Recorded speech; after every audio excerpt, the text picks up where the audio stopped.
Buenas noches con todos. Hoy tenemos el grato honor de presentar a nuestra experta, la doctora Jennifer Mariela Guerrero Obando, médico cirujano especialista en neurología. Sus estudios de pregrado los realizó en la Universidad San Martín de Porres y el posgrado en la Universidad Ricardo Palma. Cuenta con dos maestrías, dos máster en medicina del sueño y en Recording in progress. neuroinmunología. También una maestría en epidemiología. Hoy día trataremos el tema demencia en la atención primaria, un problema de salud en países con alta expectativa de vida como el nuestro. La demencia es una enfermedad frecuentemente infradiagnosticada e infravalorada. El papel del médico en la atención primaria es clave en el diagnóstico del síndrome demencial. Con ustedes, la doctora Jennifer. Le cedo la palabra, doctora. Bienvenida. Gracias por la presentación. Muy bien, entonces vamos a empezar con la presentación del día de hoy. El día de hoy el tema es demencia en atención primaria de salud, pero también demencia en general, ¿no? Entonces, ¿cuál es el motivo por el cual se está tocando dentro de los tópicos de atención de primaria en salud relacionados a temas de neurología de demencia? Porque hay un incremento de la incidencia, es decir, de los casos nuevos, y hay un incremento, por ende, también de la prevalencia de la demencia por el incremento de la expectativa de vida, ¿no? Entonces, hay un cambio epidemiológico a través de los años. Los seres humanos estamos viviendo más, la expectativa de vida ha incrementado y en nuestro país también, ¿no? Acá tenemos un gráfico del Perú de 1970, donde se ve la esperanza de vida en cómo ha ido incremento en comparación hasta el 2010, ¿no? Entonces, la esperanza de vida actual de las mujeres peruanas es de 74.4 años y de los hombres de 70.1, ¿no? Que hace unos 30 años era aproximadamente 60 años de esperanza de vida. Con el incremento de la esperanza de vida hay un incremento de las enfermedades neurodegenerativas. Dentro de ellas, la más frecuente es la demencia. Y de la demencia, la más frecuente es la demencia o la enfermedad de Alzheimer, ¿no? Hay otras enfermedades neurodegenerativas como la enfermedad de Parkinson que ha sido tocado el tema el día martes. Entonces, la demencia es una condición, es una enfermedad, ¿no? Previo a la demencia puede haber un deterioro de las funciones cognitivas que puede ser considerado natural relacionado a la edad o puede ser ya una precondición a una demencia, ¿ya? Entonces hay que diferenciar el deterioro cognitivo relacionado a la edad, el deterioro cognitivo leve que puede ser una condición que en el futuro pueda llevarnos a demencia y la demencia, ¿ya? Son tres condiciones, tres situaciones diferentes. Entonces, el deterioro cognitivo leve es es una transición entre la cognición normal de un adulto mayor, ¿no? Que hay una disminución de la memoria normal, y la demencia.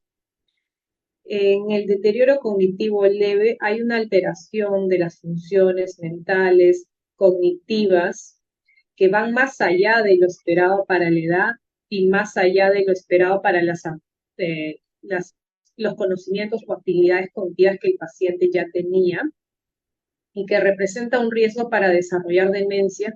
Sin embargo, no interviene en la funcionabilidad del paciente, ¿no? Un paciente con demencia va a tener una alteración en su estilo de vida, en su funcionabilidad, y de una u otra forma se va a volver dependiente de otras personas. En cambio, acá no hay un deterioro de la funcionalidad del paciente, sin embargo, hay alteraciones, ¿no? Esa es la diferencia entre un deterioro cognitivo leve y la demencia, que no hay una alteración en la calidad de vida, en el estilo de vida del paciente, en el deterioro cognitivo leve, pero sí hay una mayor disminución generalmente de la memoria en comparación a lo que se esperaba para su edad y para el desarrollo de habilidades cognitivas que tiene el paciente.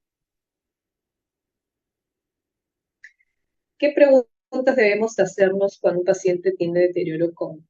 ¿No? El sistema cognitivo es claramente una disminución del nivel cognitivo previo del paciente. Entonces, hay una disminución de los conocimientos, de las habilidades que tenía el paciente previamente, o es lo usual.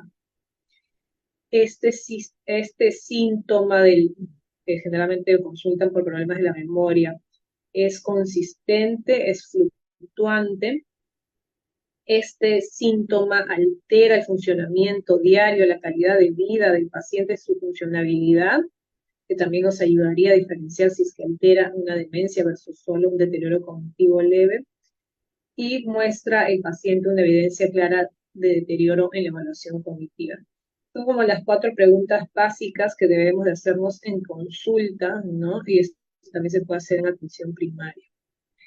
Si hay una disminución del nivel cognitivo previo, pues podemos estar ante una disminución cognitiva relacionada a la edad, ¿no? Al esperable, o si es que es una disminución mayor a la esperada a la edad, si es que esto interviene en la función diaria del paciente, entonces ya estaríamos pensando en una demencia. Y luego, la consistencia del síntoma cognitivo. Entonces, no toda alteración de la cognición, de las funciones mentales, es demencia. Importante, por eso siempre la historia clínica, ¿no? En neurología es muy importante, sí, la evaluación, el examen físico, pero para muchas enfermedades también es muy importante la historia clínica, saber cómo empezó la enfermedad, cuál ha sido su curso, ¿no? Si es insidioso, si es progresivo, si es fluctuante, si el inicio ha sido brusco, si es subagudo, si es crónico. Porque si yo tengo un paciente que está con sus funciones, no es un paciente despierto, orientado, funciones mentales sin alteraciones, y de pronto, eso era a las 5 de la tarde, a las 6 hay un cambio, entonces yo voy a pensar un problema vascular, ¿no? De pronto no puede hablar bien, repite las palabras, así, ha habido un cambio brusco de una hora u otra, entonces yo pensaría un problema vascular, no estaría pensando en una demencia, ¿no? Probablemente pensaría un ictus, o bueno, habría que ver si hubo una convulsión, entonces alguna alteración aguda, ¿no? La demencia tiene un curso subagudo a crónico, antes dentro de las características para diagnosticar demencia era el tiempo de 6 meses, sin embargo, hay demencias de rápida progresión, las demencias asociadas a priones, por lo tanto ya no se considera el tiempo eh, uno de los ítems para diagnóstico, pero sin embargo hay que tener en cuenta que es subagudo, ¿no? No es una enfermedad aguda, por lo tanto es importante saber el curso de la enfermedad. También hay que ver en qué condiciones estamos evaluando el paciente. No podemos decir que un paciente ingresó de 70 años por infección urinaria y de pronto presenta alteraciones de la memoria, no podemos diagnosticarle demencia, ¿no? Porque el paciente no está en su ámbito ¿no? habitual, en su casa, sino que está hospitalizado, está con tratamiento antibiótico probablemente, alejado de la luz, entonces hay alteración del ritmo circadiano, el paciente está fuera de su hábitat y en pacientes mayores eso puede llevarlos a delirio. Entonces hay que ver el contexto del paciente, ¿no?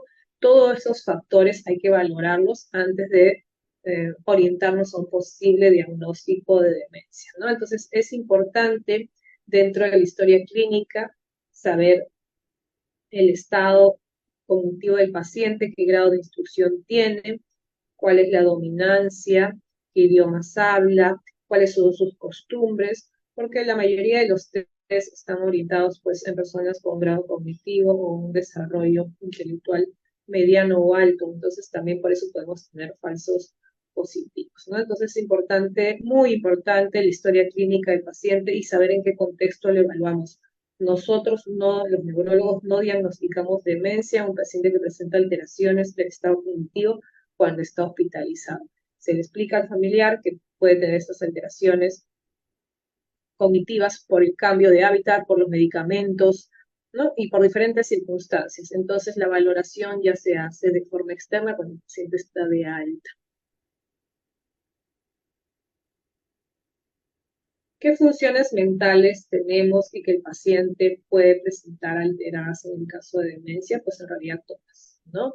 Pero ¿cuál es la que más frecuente o por la que más frecuentemente consultan las personas, los pacientes? Es por la alteración de la memoria.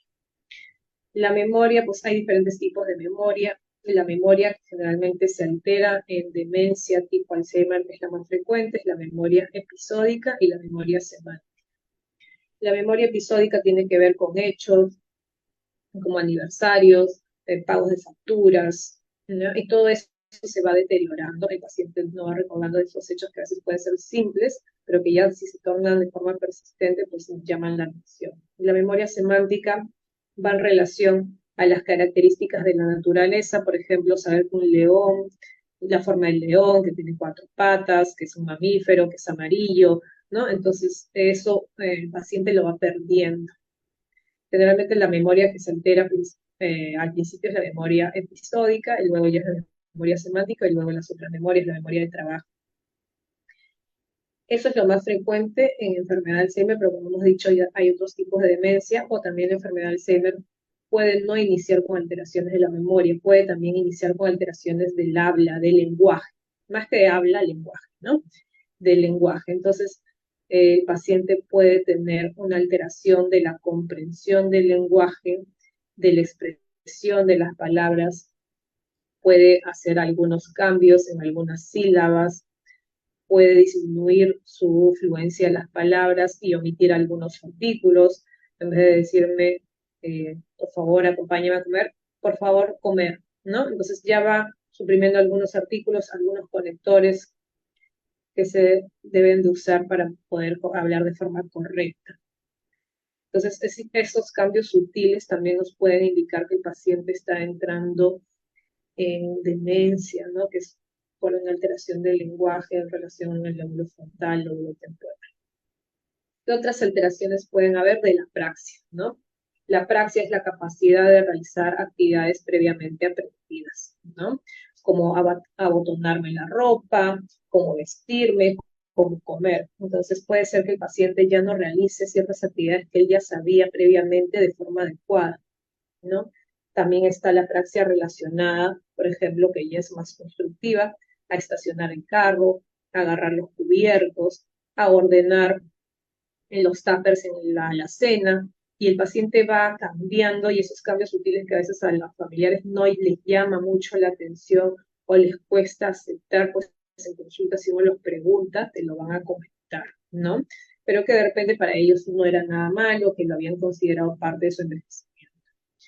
La agnosia tiene que ver también con las capacidades cognitivas aprendidas. Por ejemplo, la agnosia visual, si yo reconozco la cara de un artista o bueno, no sé, de un literato que sigo, luego ya no la reconozco, es una pérdida de la agnosia visual. Y entonces en pacientes con demencia puede haber agnosia visual, que es la incapacidad para reconocer caras que previamente yo reconocía.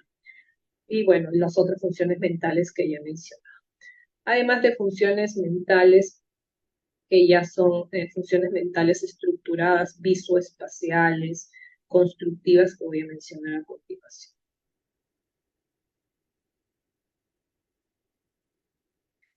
La enfermedad de Alzheimer, EA, es la enfermedad de Alzheimer, la causa más probable de deterioro cognitivo temprano, ¿no? Como ya mencioné, los pacientes suelen venir por alteraciones generalmente de la memoria episódica al inicio, y luego ya se alteran otros tipos de memoria, y luego ya hay otros cambios, ¿no?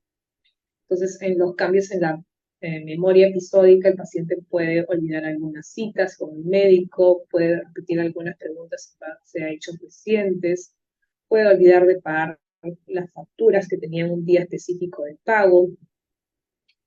Además, es importante, pues, en la consulta, si hay estos síntomas, quejas, indagar sobre las últimas 4 semanas y corroborar esta información, no solo con el paciente, sino con el informante.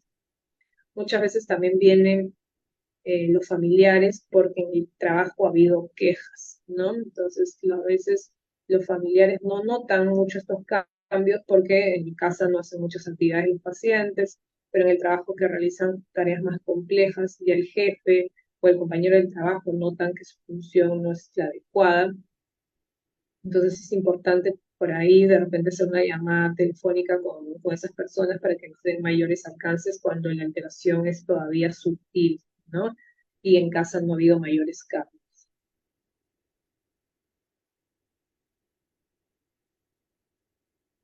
Entonces, el deterioro cognitivo leve es una condición, ¿no? No es normal. Hay una alteración generalmente de la memoria, pero puede ser de otras funciones mentales como la praxia, el lenguaje, la agnosia. Entonces hay una alteración que no se corresponde a lo normal esperado por su edad, pero que no causa discapacidad, que no causa alteraciones en la funcionalidad del paciente. Este es un cuadro en inglés.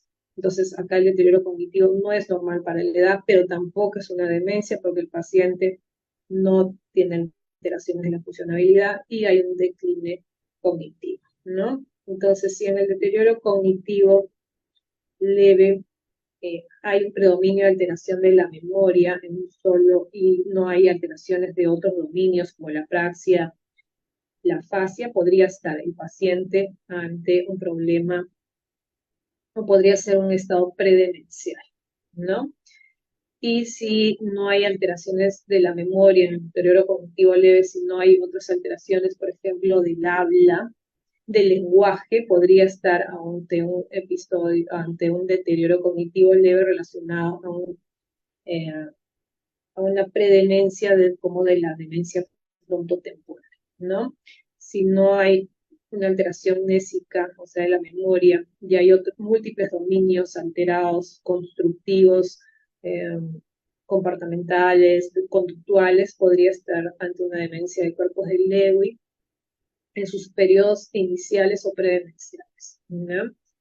Importante también el deterioro cognitivo, que es generalmente de repente donde van a llegar a atención primaria de la salud, lo que ya les he comentado, ver el contexto del paciente, ver el tiempo de la evolución de los síntomas, ver qué síntomas tienen, pero también ver la conducta o consultar sobre la conducta, pensamientos del paciente.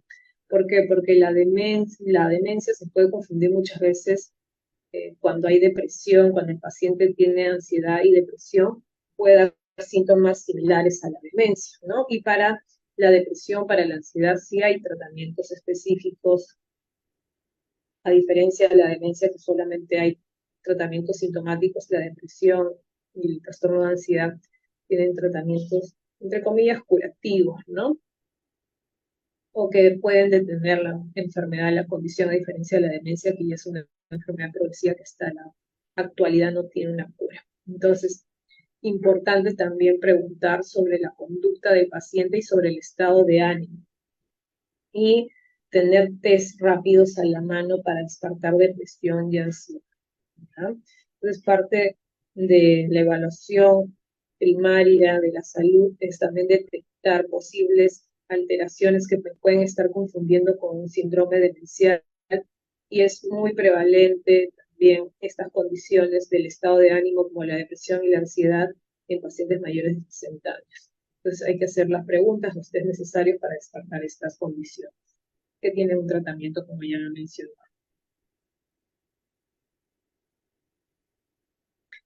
¿Qué es la demencia, no? La demencia es un síndrome progresivo que comprende la pérdida de varias habilidades intelectuales separables pero superpuestas, ¿no? Varias actividades intelectuales, como ya he mencionado, la memoria, la praxia, el lenguaje, la gnosia, también funciones visoperceptuales espaciales, funcionamiento ejecutivo, que son tareas complejas.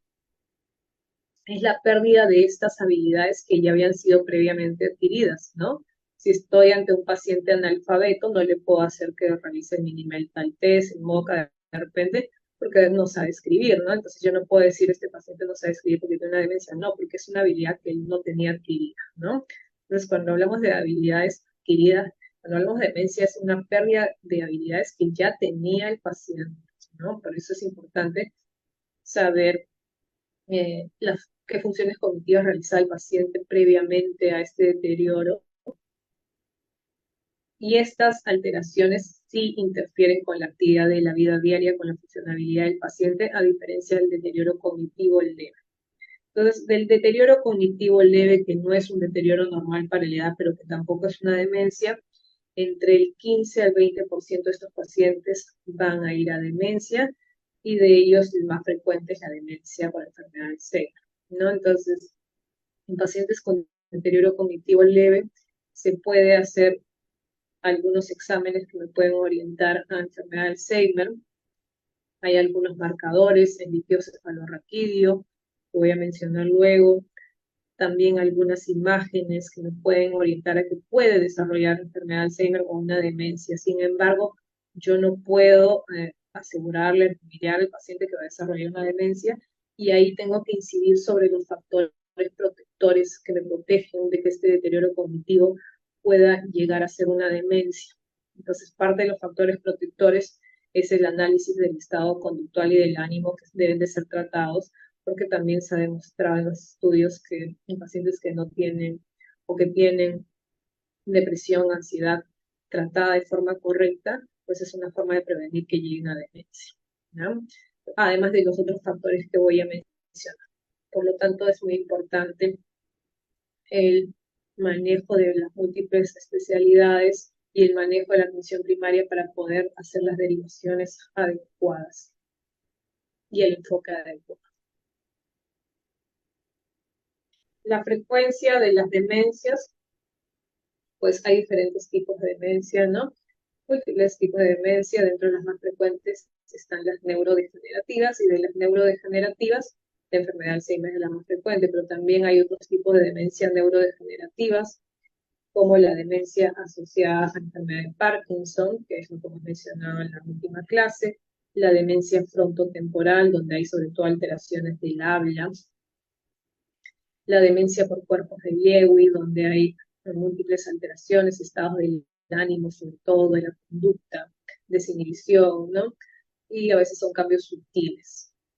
También hay demencia asociada a infartos, demencia asociada a infartos múltiples, demencia asociada a tóxicos como el alcohol, a drogas.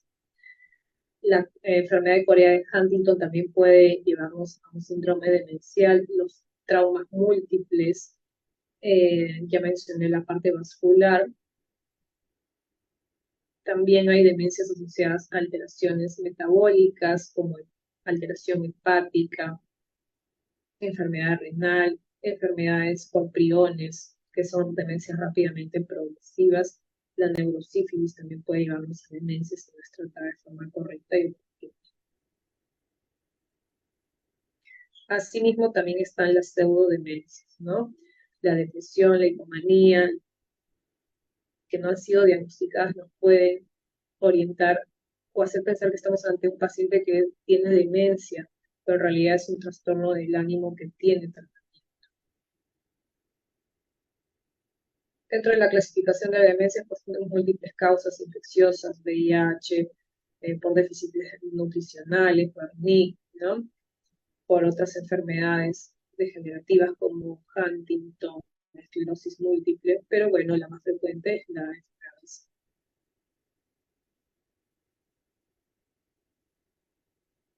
En cuanto a la enfermedad de Alzheimer, la prevalencia a nivel internacional, todos los estudios nos indican que a partir de los 65 años hay un incremento de la prevalencia de esta enfermedad, y cuantos más años tenga la persona, más años tengamos, más prevalencia hay y mayor riesgo de desarrollar esta enfermedad. Entonces, la edad es un factor importante, pero no determinante, ¿no? Por eso ya no se llama demencia senil, porque antes era como que más de 70 años, ya, voy a tener demencia, no. Entonces, la edad es un factor, sí, es un factor, pero no es un factor determinante, ¿no? Entonces, 5 a 10% de los sujetos de 60 a 65 años van a tener Alzheimer, y a los 85 a 90 años esta prevalencia aumenta, este porcentaje a 45 y 50%, ¿no? Cada 10 años aumenta entre un 10 a 15% la prevalencia. Y es la principal causa neurodegenerativa, como en los Estados Unidos, que es el país donde más estudios hay sobre estudios epidemiológicos sobre Alzheimer. Y también con el aumento de la edad, pues aumenta la incidencia y la prevalencia de demencia, pero demencia por múltiples causas, ¿no? Entonces, un paciente que tiene 80 años probablemente tenga demencia por enfermedad de Alzheimer, pero también asociada a demencia vascular. Entonces, por ese motivo se pueden pedir algunos marcadores. Yo no puedo establecer, si es que veo alteraciones vasculares, decir, esto solamente es una demencia por enfermedad de Alzheimer, ¿no? Entonces, ya hay múltiples causas. Cuanto más años tenga el paciente, puede tener otras causas de demencia. Entonces, puede ser una demencia multifactorial.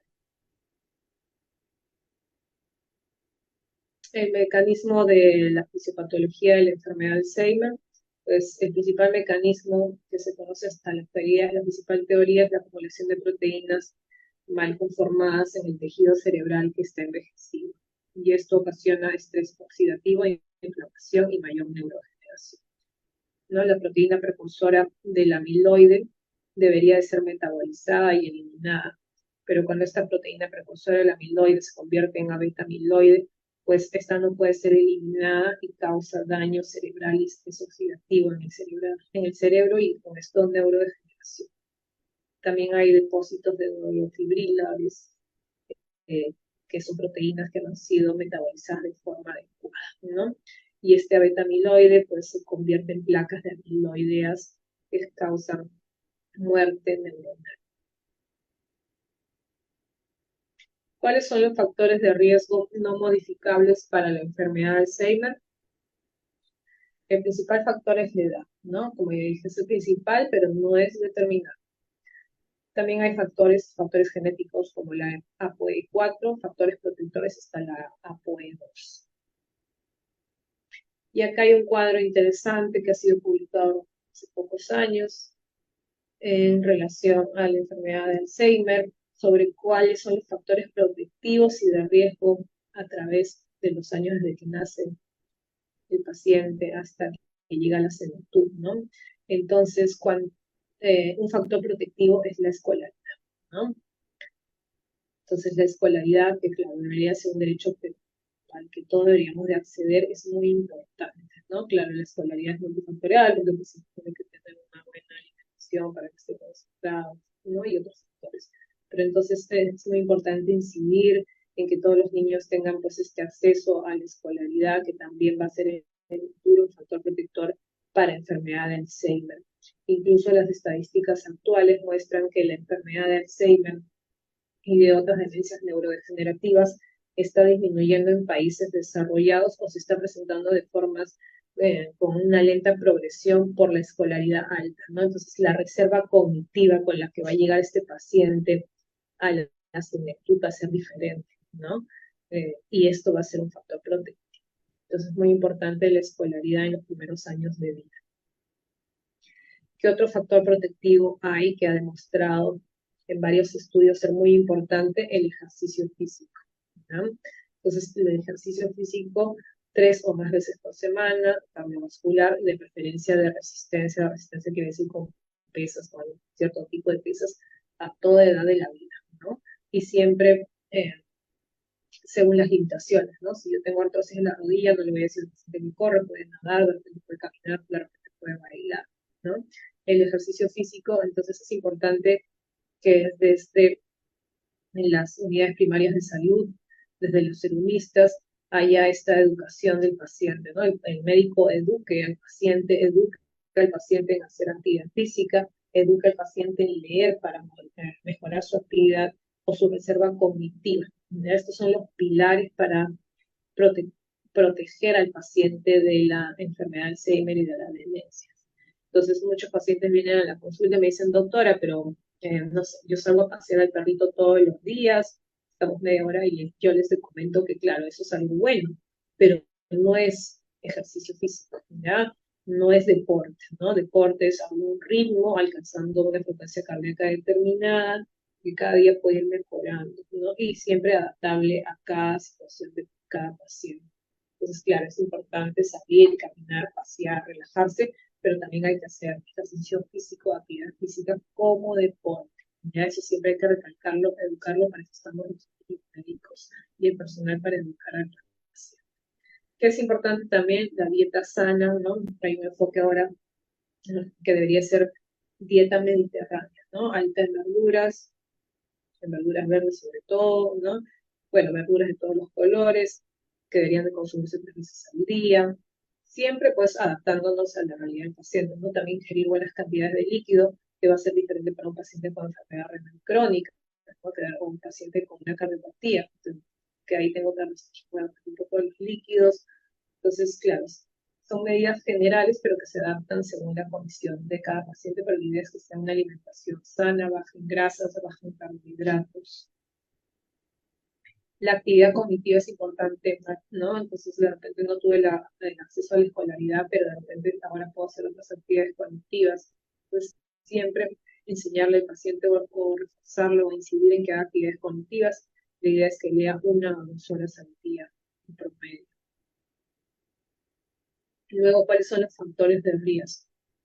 Hay múltiples factores de riesgo. Uno de los que ya les mencioné y que quiero incidir es la depresión, las alteraciones del estado de ánimo y conductuales son factores de riesgo para desarrollar Alzheimer, que pueden ser detectados desde la atención primaria de salud, del CERUS, y que puedo orientarlo a una derivación y derivar al paciente para un manejo adecuado y luego hacer los controles, ¿no? El médico general, el médico internista. Entonces, la depresión y los estados de ánimo también son un factor de riesgo para Alzheimer. ¿Qué otros factores de riesgo? La obesidad, ¿no? El consumo de tabaco, ¿no? Fumar, la hipertensión arterial. Entonces, los otros factores de riesgo van en relación a factores de riesgo cardiovascular que les acabo de mencionar. Obesidad, hipertensión, consumo de tabaco, dislipidemia. Todos esos factores se tienen que mejorar para disminuir el riesgo. Y ahora hay nuevas enfermedades que se están tomando o que están tomando mayor importancia, dentro de ellas las alteraciones del estado del sueño. Es muy importante dormir las horas adecuadas según la edad, ¿no? Y es muy importante también derivar al paciente si es que se sospecha de la apnea del sueño, que son estas pausas de respiración cuando dormimos en pacientes obesos, en pacientes que tienen alguna alteración morfológica de la mandíbula, ¿no? Entonces, si hay esa sospecha, hay que derivarlo para que tenga un tratamiento adecuado. Entonces, hay múltiples factores, riesgos que pueden llevar a enfermedad del Alzheimer, pero también hay factores protectivos. Nosotros tenemos que incidir sobre estos factores desde la atención primaria de salud, siempre educando al paciente y educándonos nosotros mismos. ¿Cuáles son los síntomas tempranos que generalmente pueden notar más el empleador o el amigo del trabajo, incluso antes que los familiares directos? Puede ser cierta falta de iniciativa de hacer actividades que yo realizaba antes, falta de interés en el trabajo, descuido en las tareas rutinarias que yo solía hacerlas de mejor forma, abandono de actividades placenteras y algunos cambios emocionales, como llanto fácil, irritabilidad, apatía, desgano. Esos pueden ser síntomas tempranos de demencia. ¿Cuáles son los síntomas en fase intermedia? Pues en la fase intermedia, generalmente lo que notan es la alteración de la memoria, que como ya mencioné, primero la memoria episódica, generalmente, y luego la memoria semántica, y luego otros tipos de memoria como la memoria de trabajo, ¿no? Entonces, en la fase intermedia, generalmente es donde suelen acudir los pacientes con los familiares, pero ya desde la atención primaria de salud puede haber por ahí alguna queja que ellos mencionen del trabajo, entonces hay que buscar los signos, ¿no? Ya en la fase intermedia pues es un poco más fácil el diagnóstico porque hay alteraciones de memoria, no se cumplen las citas, pasan por alto eventos sociales, suelen hacer preguntas repetitivas y eso incomoda un poco al familiar y ya suele notar que hay un problema probablemente relacionado al síndrome de demencia del deterioro cognitivo. En las fases tardías, el paciente eh, ya en alteración cognitiva pues establecida, ¿no? Se distrae fácilmente, le cuesta discutir un problema con claridad, pensar con claridad, hacer deducciones e inferencias. Le cuesta encontrar soluciones a cualquier problema, tiene ideas repetitivas, perseverantes, tiene delusiones, puede tener delusiones de que coge sus objetos y que los esconden cuando él mismo los puede haber guardado y no recuerda dónde los ha guardado, puede haber perseverancia en el habla, en el pensamiento, puede tener pensamientos repetitivos de que alguien me va a hacer daño o de que alguien me está mirando. Entonces ya tienen ideas incorrectas que son delusiones, que realmente son perseverantes, ¿no? Ya hay más trastornos conductuales en estas fases, ¿no? Bueno, estas son las fases de la memoria episódica, semántica, de procedimientos de aprendizaje alterado, que generalmente la memoria se va alterando desde la memoria a corto plazo a la memoria a largo plazo. Cuanto más años pasen, pues, el paciente va a pensar que que tiene 40 años. Cuanto más años tenga de enfermedad de demencia, primero va a decir su edad, luego va a decir que tiene 40, luego 20, y igual, ¿no? Los recuerdos van a perseverar o van a recordar mejor los hechos pasados, que son los que generalmente han tenido mayor significancia por él, a diferencia de hechos recientes, que son los que suelen olvidar más rápidamente.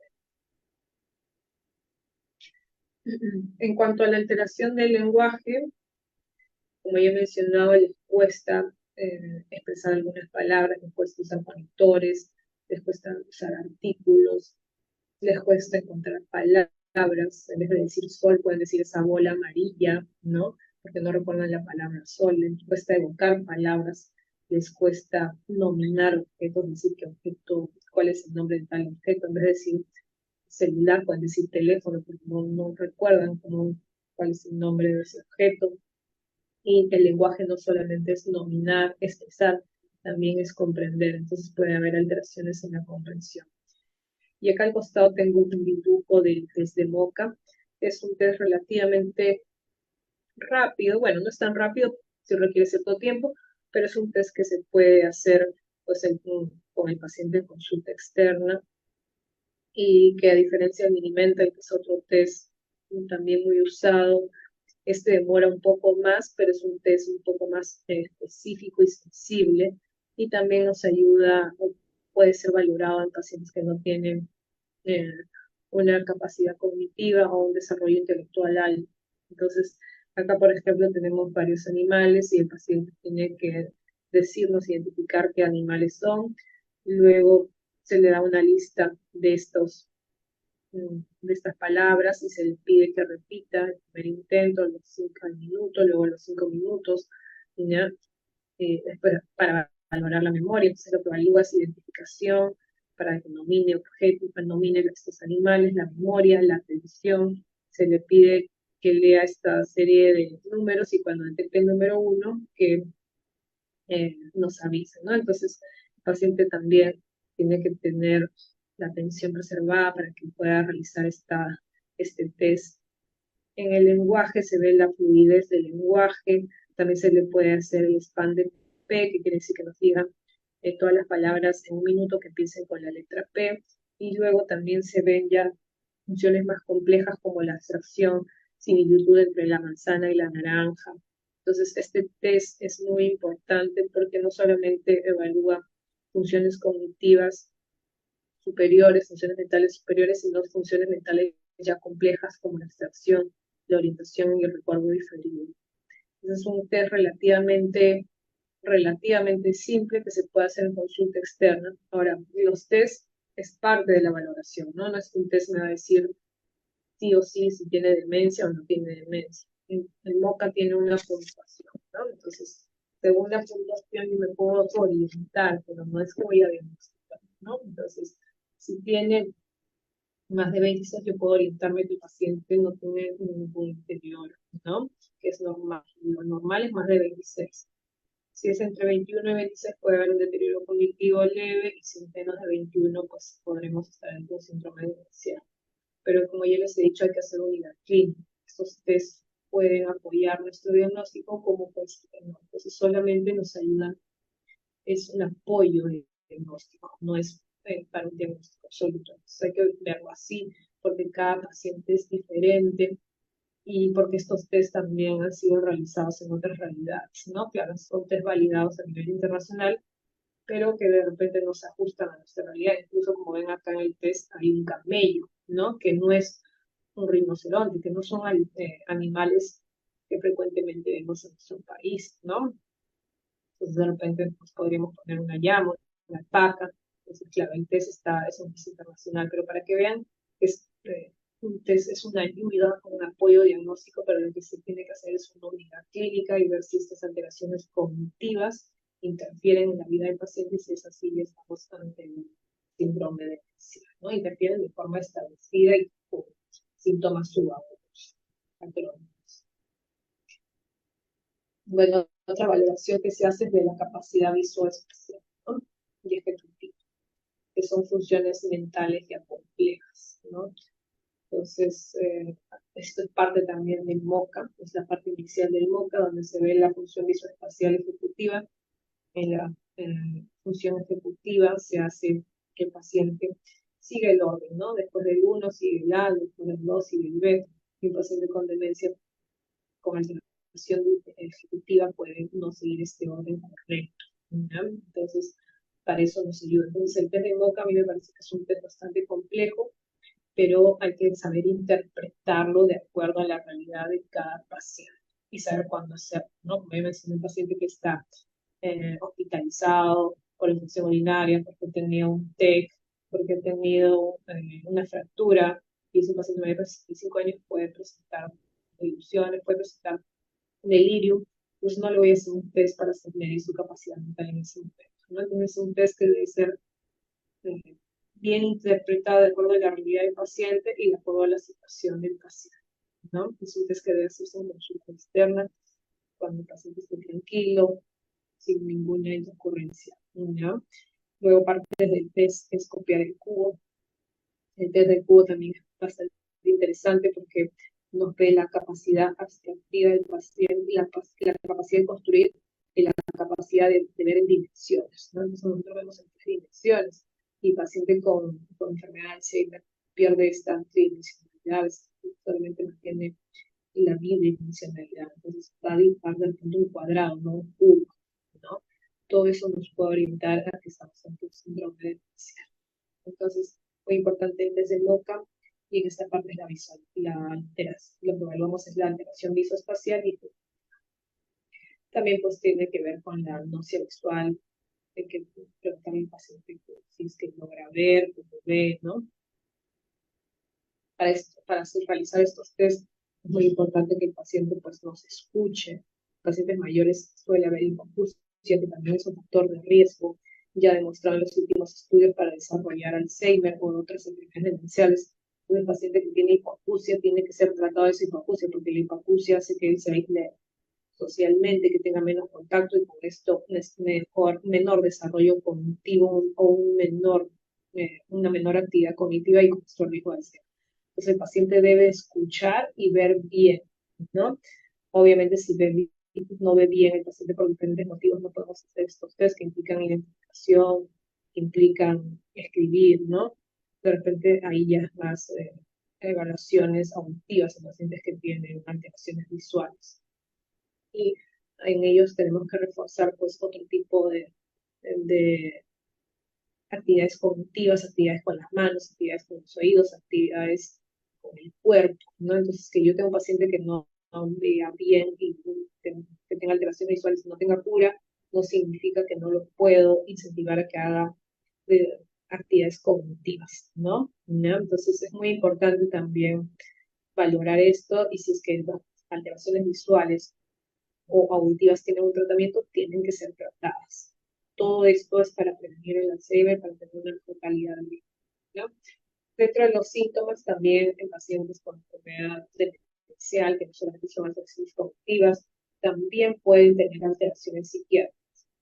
Y hay algunos tipos de demencia, como la demencia frontotemporal, que pueden iniciar con alteraciones psiquiátricas y a veces es difícil identificar si es una alteración psiquiátrica per se o estamos ante una demencia. Bueno, para eso hay que hacer múltiples pruebas y importa la evolución del paciente, ¿no? Que es diferente un síndrome demencial donde no solamente hay alteraciones puntuales o del ánimo, sino también hay alteraciones pues, de la marcha, alteraciones corporales, ¿no? Entonces eso ya se ve a veces en evolución, pero sin embargo pues el tratamiento es similar. Si yo tengo un paciente con paranoia, con delusiones, voy a dar antipsicóticos, y también con depresión voy a dar antidepresivos.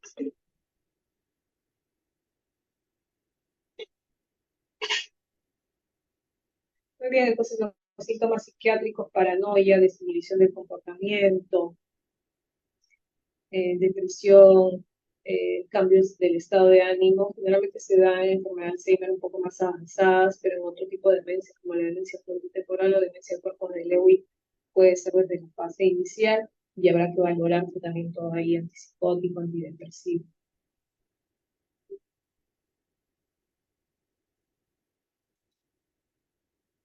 ¿Qué otros síntomas podemos encontrar? También pueden haber alteraciones del sueño, insomnio es frecuente, ¿no?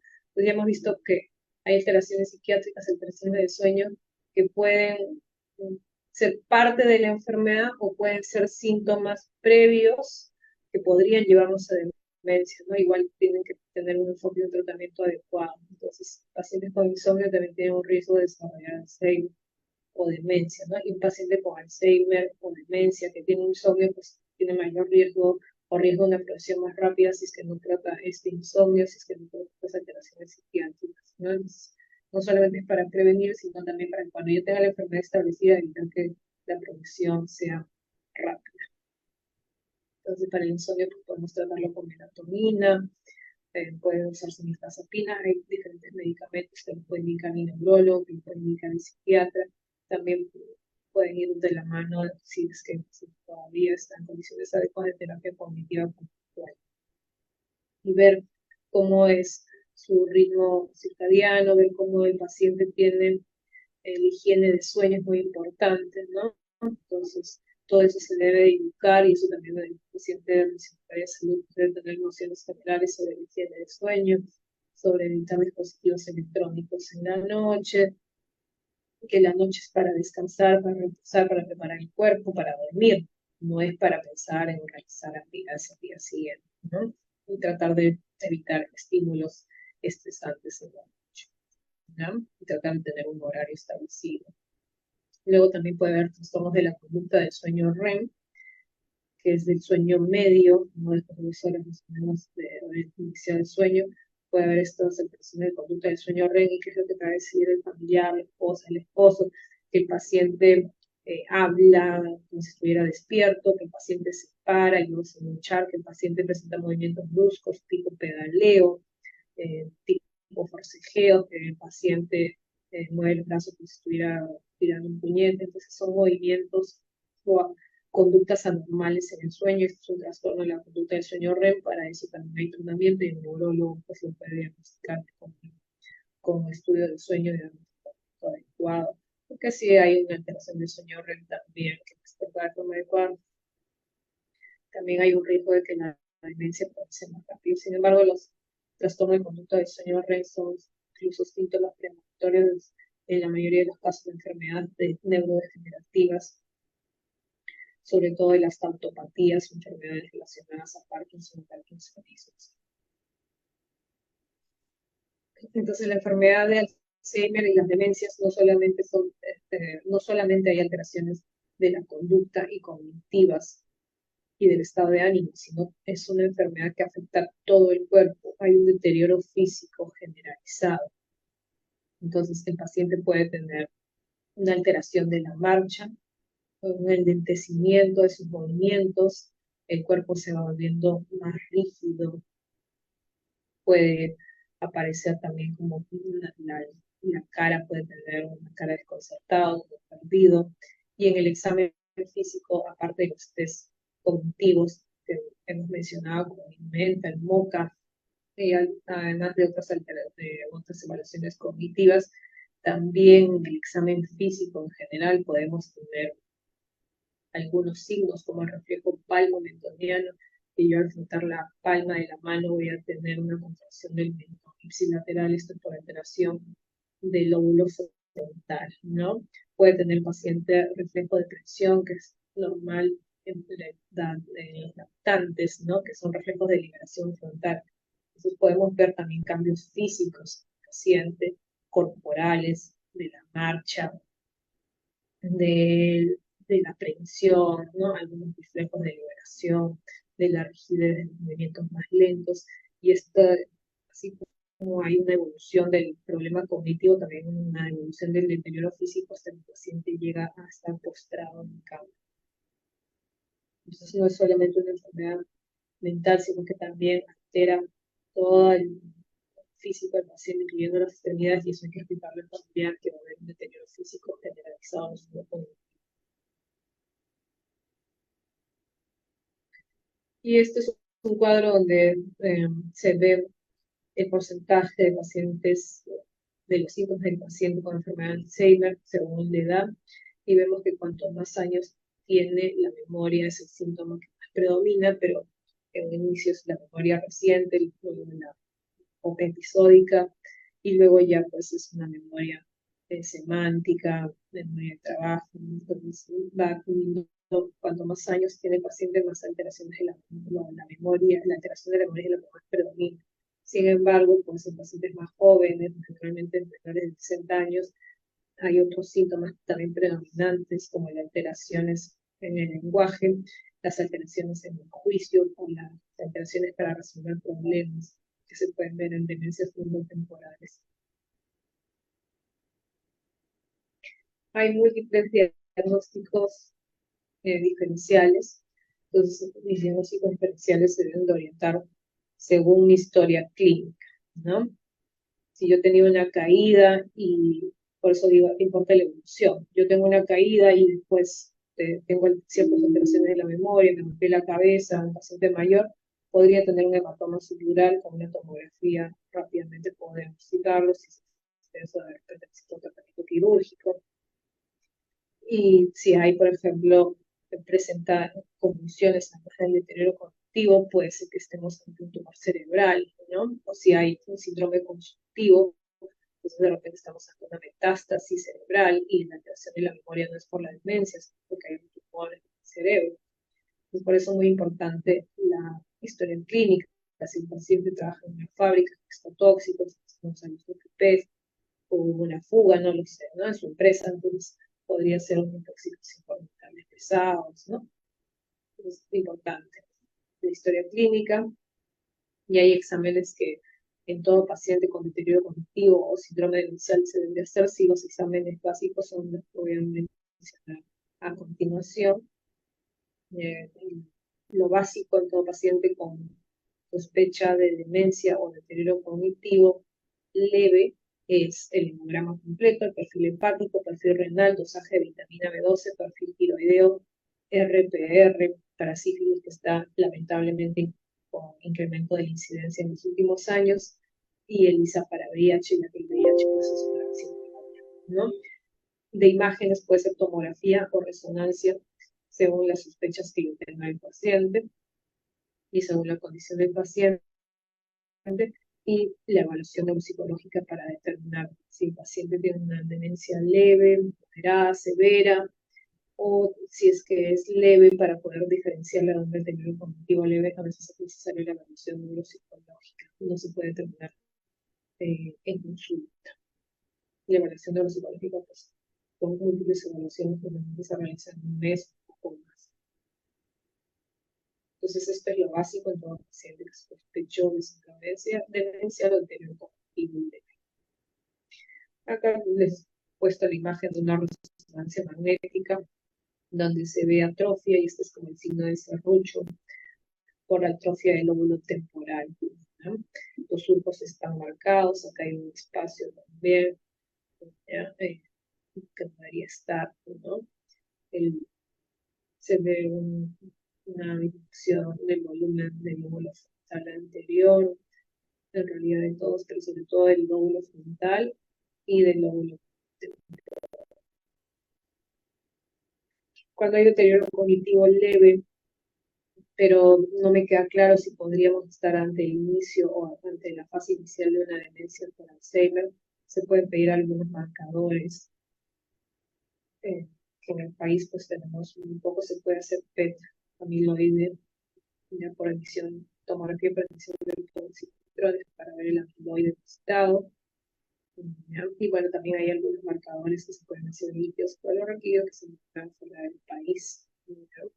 Pero como ya les he dicho, no es determinante. Si estos marcadores salen positivos y el paciente tiene diagnóstico de deterioro cognitivo leve, pues hay un mayor riesgo de desarrollar Alzheimer, y estos marcadores pues, sirven al paciente si el paciente desea realizar, sobre todo para poder planificar su futuro, su vida futura, sus pertenencias, ver si es que va a ser una venta de una propiedad, ¿no? Cómo va a ser su manejo posterior a cuando ya la enfermedad de Alzheimer está establecida, ¿no? Entonces, no son factores determinantes, pero si salen positivos, hay un riesgo muy alto de que el paciente con deterioro cognitivo leve desarrolle Alzheimer. Se pueden hacer los estudios si es que el paciente lo desea, ¿no? Pero no todos, la mayoría no se sabe el país. Y esta es una tomografía por emisión de positrones. Lo normal es que se vea de este color, pero acá en la zona frontal y parietal se ven oscuras, y esto es por el hipometablismo en el metabolismo de esta zona, porque hay depósito de beta amiloide, que son proteínas anormales que no deberían depositarse en el cerebro, que generan inflamación y neurodegeneración. Entonces, ¿cómo deben de actuar los familiares? ¿No? Porque también nos van a pedir el consejo, ¿no? De cómo, qué debo de realizar. Si la demencia es leve y las circunstancias son adecuadas, pues los pacientes deben seguir con su vida lo más normal posible, pero siempre atentos a si aparece una nueva alimentación. Por ejemplo, si yo suelo cocinar y no me olvido de las semillas mías, pues puede realizarlo, pero no estar con supervisión, porque puede ser que llegue un momento que no recuerde cuando apagar las semillas. Sobre el manejo de auto también es un poco controversial. En las etapas iniciales podría manejar de distancias cortas, pero es controversial, ¿no? Entonces, tratar de mantener la vida lo más normal posible, pero sin que implique un riesgo para la persona, ni para el paciente, ni para las otras personas, si son rojas, ¿no? Y cuando ya progresa por enfermedad, sí, familiar, porque ya necesitarán apoyo de técnicos de enfermería o enfermeras, y una atención domiciliaria supervisada. Sobre el tratamiento en las etapas leves a moderadas son los inhibidores de la acetilcolinesterasa, que es un neurotransmisor que aumenta la actividad sináptica en el cerebro. El que más se usa es el donepezilo, sin embargo hay diferentes tipos de presentaciones, hay parches como la rivastatina, y cuando la enfermedad es moderada se usan antagonistas de receptores NMDA que inhiben o exprimen la neurodegeneración. ¿Qué antagonista tenemos? La melanina, ¿no? Entonces podemos usar inhibidores de la acetilcolinesterasa para hacer que la acetilcolina esté más tiempo en unión sináptica, o inhibidores de la activación del NMDA. Y estos medicamentos son sintomáticos, no modifican el curso de la enfermedad, y lo que se ha demostrado que modifica el curso de la enfermedad es la actividad cognitiva, pero sobre todo la actividad física. Acá tengo una lista de medicamentos inhibidores de la acetilcolinesterasa, de los que como les dije, es el más común. Se empieza en dosis de 5 miligramos diarias en las noches, y después de 4 semanas se aumenta a 10 miligramos y se puede ir incrementando. Pero la dosis habitual es 10 miligramos, pueden tener efectos secundarios también.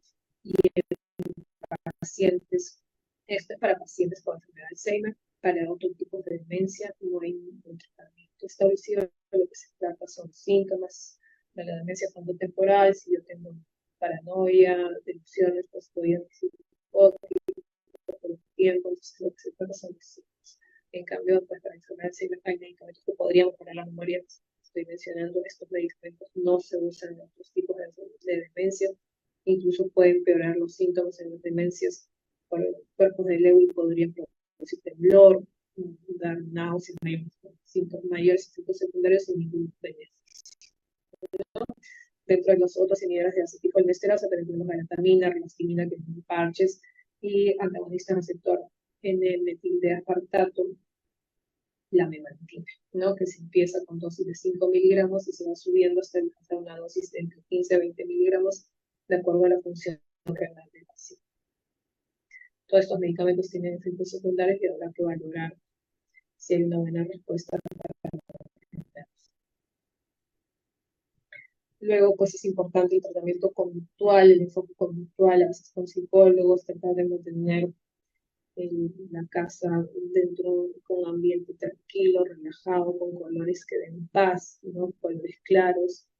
Y si es necesario, se usarán medicamentos antipsicóticos o benzodiazepinas, como diazepam, entre otros, si es que hay episodios de psicosis, si es que hay episodios de ansiedad. Pero generalmente estos medicamentos se usan de forma temporal, no se usan de forma permanente como si en enfermedades psiquiátricas. Y esta es una página que me gusta recomendar a mis pacientes porque ahí podemos leer testimonios de familiares y de pacientes y también da un enfoque, una salud, un apoyo al paciente, ¿no? Algunos consejos para los familiares. Es una página buena, americana, eso sí, en inglés. Entonces, en las etapas tempranas que debemos de realizar nosotros como médicos, que enfoque, alentar, como ya comenté, la actividad física. Una actividad física que el paciente disfrute. Si al paciente le gusta jugar tenis, pues jugar al tenis. Si le gusta bailar, pues que baile, ¿no? No es el momento de aprender nuevas habilidades probablemente, ¿no? Sino realizar actividades que le gusten, que disfruten. Eh, Preparar sus alimentos si es que le gusta, y si no, pues si familiar, y tiene que ser una alimentación sana, porque esto mejora el flujo sanguíneo en diferentes órganos, incluyendo el cerebro, ¿no? Crear una rutina diaria que promueva un sueño de calidad y un descanso de calidad. Eso es muy importante. Y identificar factores estresores para evitar una descompensación conductual o del ánimo de pacientes con demencia. Para los cuidadores, pues hay algunos consejos que se informen también, que hablen con voz calmada, que traten de mantener la paciencia, aunque es difícil, que traten de compartir sus funciones con otros familiares, porque si no pueden tener también agotamiento, ¿no? Pueden usar post-its o algunos señalamientos en la casa para ayudar al paciente a que se ubique mejor. Y si notaran cambios bruscos en el comportamiento, en el deterioro cognitivo, podría ser que este paciente con enfermedad demencial está con alguna intercurrencia y como es difícil manifestarlo, por ejemplo, una infusión urinaria, se torna agresivo, en realidad la ansiedad puede ser porque hay algo más que está pasando, ¿no? Puede ser infusión urinaria, puede ser infusión respiratoria, puede estar presentando algún tipo de dolor en alguna zona del cuerpo que el paciente no lo reconoce y o no lo puede expresar y el familiar tampoco, entonces hay que acudir al médico. Entonces mencionarle que puede ocurrir esto y que en esos casos tienen que acudir a nosotros, al personal de salud. En etapas más avanzadas se recomienda pues, poner su música favorita, frotarle la piel con alguna loción, cepillar el cabello, sentarse juntos al aire libre, ¿no? Todo eso para tratar de relajar al paciente. Eso es como cuidados paliativos también. Cuando referir a un paciente con problemas de memoria, pues cuando el paciente se sospecha que hay un deterioro cognitivo leve, cuando hay demencias, un paciente joven, menor de 65 años, para realizar pruebas cognitivas en adultos mayores, cuando no tengo claro si es que hay un deterioro cognitivo o si es que estamos ante una disminución de la memoria relacionada a la edad. O también cuando puedo referir al paciente si es que ya hoy lo solicita.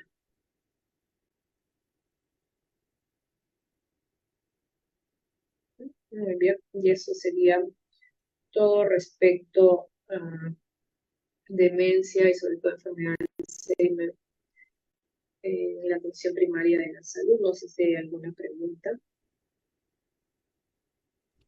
Y doctora, hay un par de preguntas. Nos piden que pueda absolver estas dos preguntas. ¿La atención del paciente en la comunidad ha mostrado beneficios al paciente, a la familia y al sistema de salud?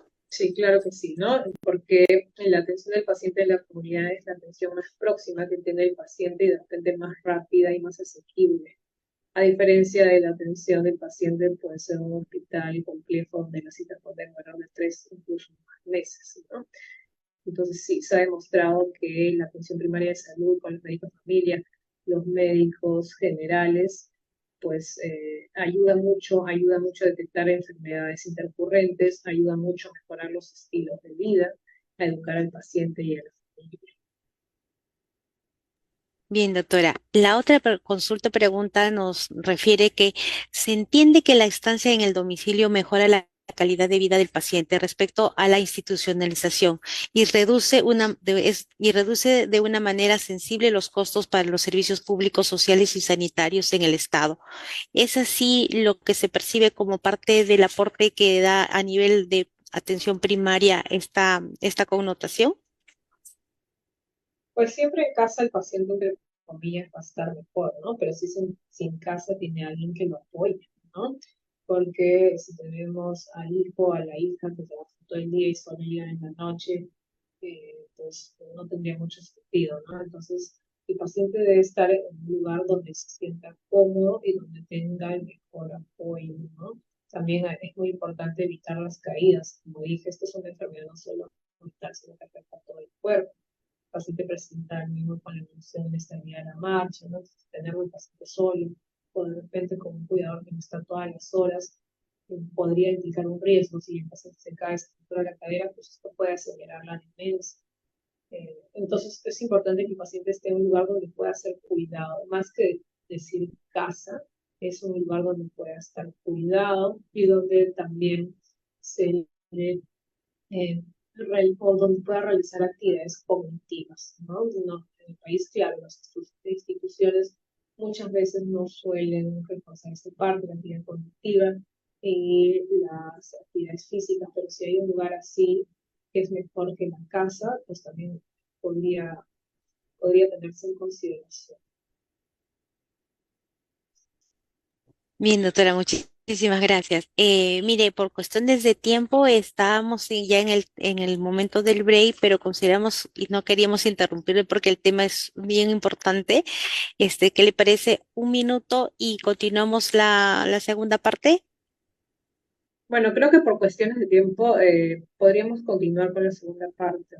Perfecto, doctora. Estamos nosotros allanándonos un poco a la disposición de sus tiempos. Entonces, empecemos con la segunda parte Sí, de es del un caso, desarrollo.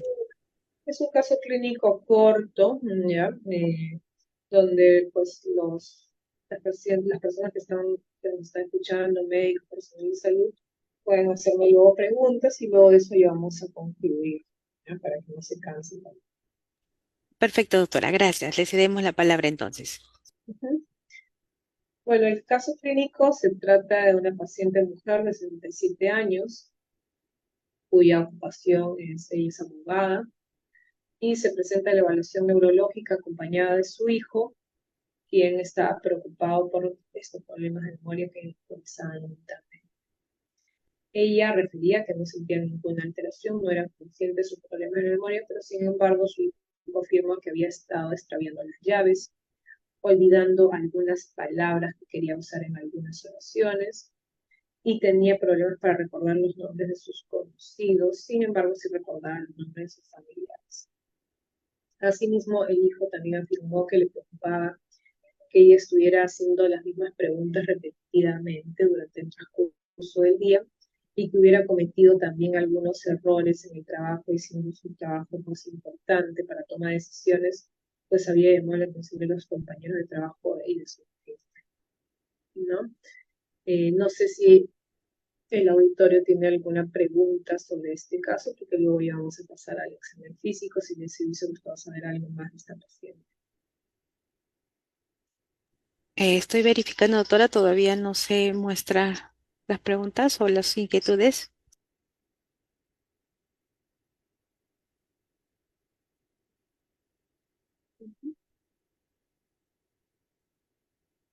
Bueno, entonces en este caso clínico es importante saber los antecedentes de la paciente, ¿no? No los he puesto justamente para que el auditorio, bueno, consulte, ¿no? Entonces, es un caso clínico de la paciente abogada con un deterioro cognitivo, ¿no? De la memoria de trabajo, probablemente memoria episódica, no recordaba dónde dejaba, ¿no? La memoria reciente, no recordaba dónde dejaba eh, algunos objetos, ¿no? Y memoria de trabajo no recordaba cómo realizar labores.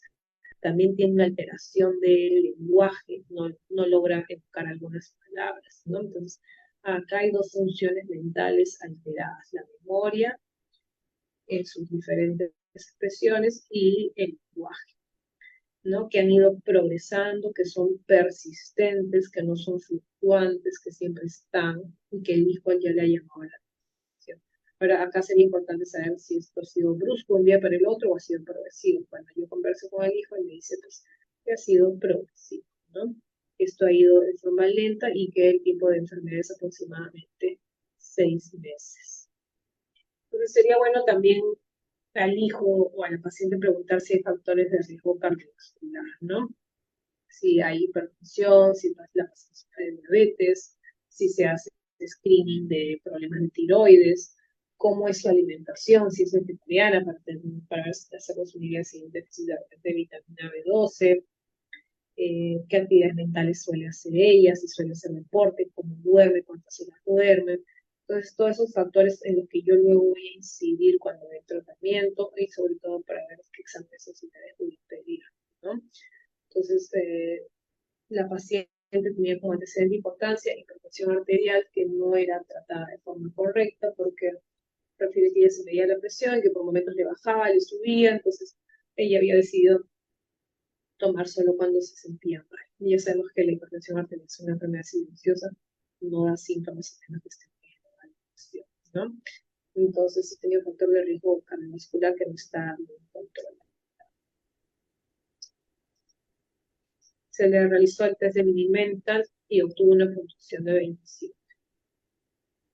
Luego se le hizo una evaluación de donde se aprendió 5 de 6 palabras y luego se le pidió que repita, pero posteriormente en las primeras repeticiones al minuto pudo repetir 5 de 6 palabras y luego ya no pudo recordar ninguna de las palabras. Esta repetición se hizo por 5 minutos, el quinto minuto ya fue cada minuto de palabras hasta que no recordó ninguna. Entonces, una alteración de la memoria reciente, ¿no?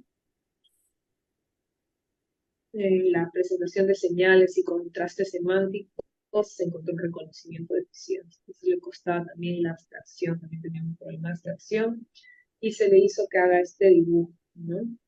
Este dibujo es para ver la praxia, la capacidad de realizar actividades, ¿no?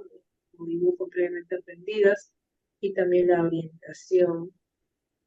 Entonces, se vio que había una alteración de los desplazamientos espaciales, algunas omisiones en el dibujo, ¿no? El círculo que debería estar en el primer cuadrado, rectángulo, no lo puso, lo puso en el segundo, no puso todas las líneas, hubo algunas omisiones en las líneas, hubo algunas expresiones espaciales. Entonces, pues es un dibujo alterado, ¿no? Luego se le hizo mirar nuevamente el dibujo y que lo vuelva a dibujar, pero ya sin mirarlo, ¿no? Primero fue copiar, y a pesar de que copiando no lo hizo bien, luego se le hizo que mire el dibujo y que trate de reproducir la representación mental que tenía, ¿no? Y pues vemos que es muy diferente, ¿no? Entonces, donde dice recall es la representación mental que ella tenía sin mirar el dibujo, ¿no? Cuando ya lo había visto previamente, y pues vemos que faltan varios detalles, ¿no? Entonces acá vemos que hay una plasticidad constructiva, que hay una alteración visoespacial también. Ahora llama la atención el mini-mental en 27, ¿no? Pero por eso es importante ver el grado de instrucción. En todo paciente que viene con deterioro cognitivo o sospecha síndrome demencial, es importante saber el grado de instrucción, porque el grado de instrucción puede hacer que preguntas simples, como son las de mini-mental, las responda de forma correcta, ¿no? Pero preguntas más elaboradas o dibujos más elaborados como este, pues le cueste, ¿no? O tenga errores. Por eso ya he mencionado que el mental, que en son pruebas de apoyo diagnóstico, sin embargo no llevan un diagnóstico definitivo. No sé si hasta ahí hay alguna pregunta.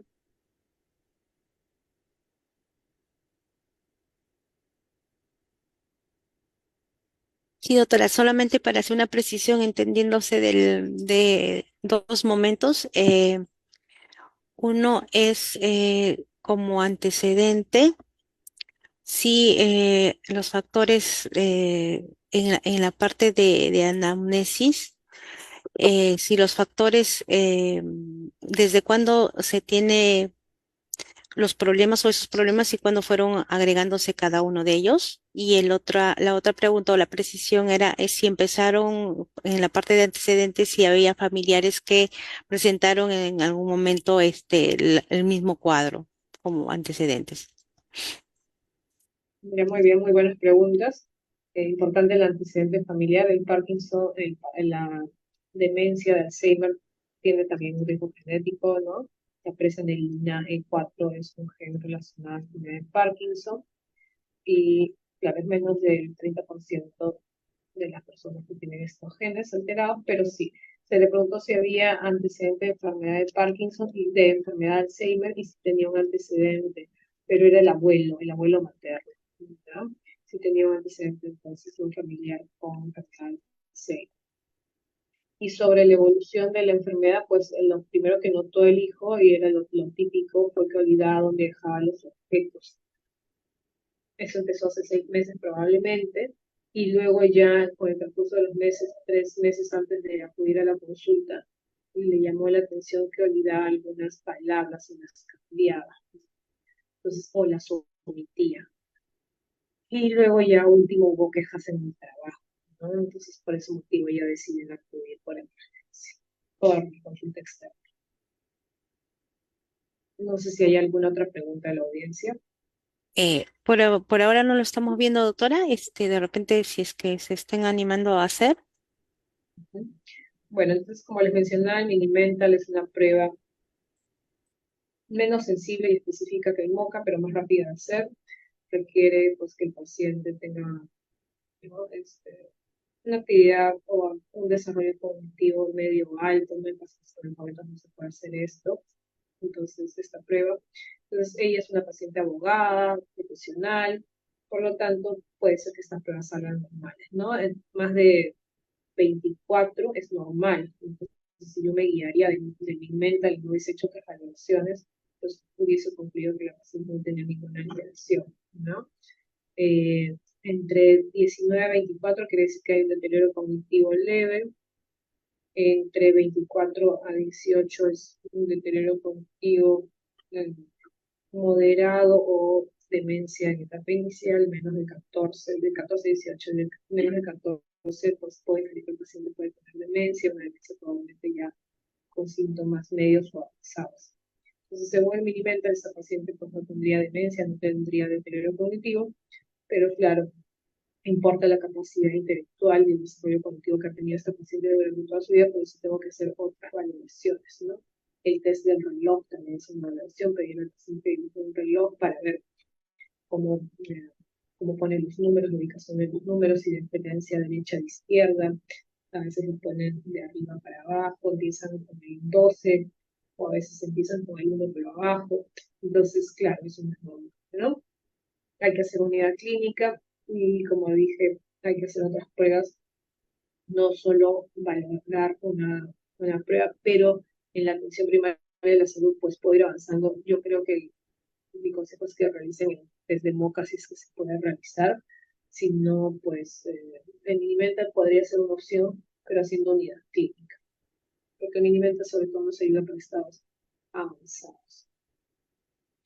O sea, acá tengo una ficha del Minimental. En el Minimental, que se valora, pues valoro la orientación temporal, la orientación espacial, la fijación o el recuerdo inmediato, el cálculo y el recuerdo diferido y el lenguaje, ¿no?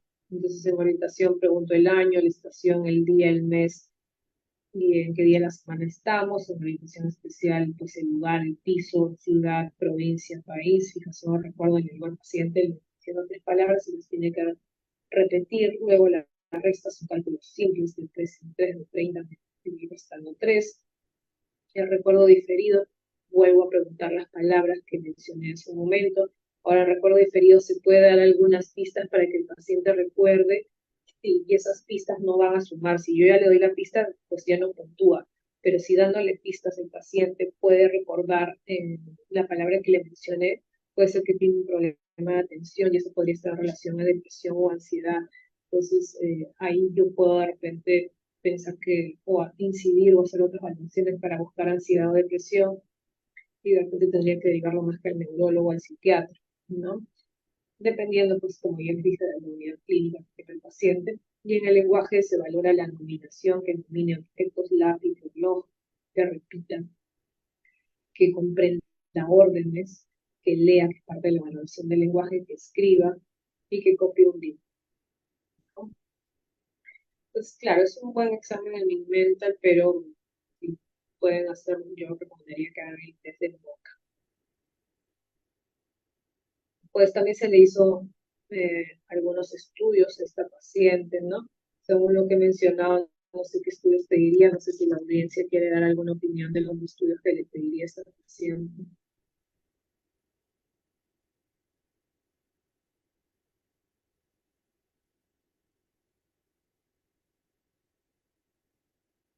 Pues como ya se mencionó, los estudios que se piden en pacientes con deterioro cognitivo leve o síndrome demencial es el hemograma, perfil hepático, renal, glucosa, perfil tiroideo, RPR, tomografía o resonancia según la evaluación del neurólogo o del médico y un test neuropsicológico.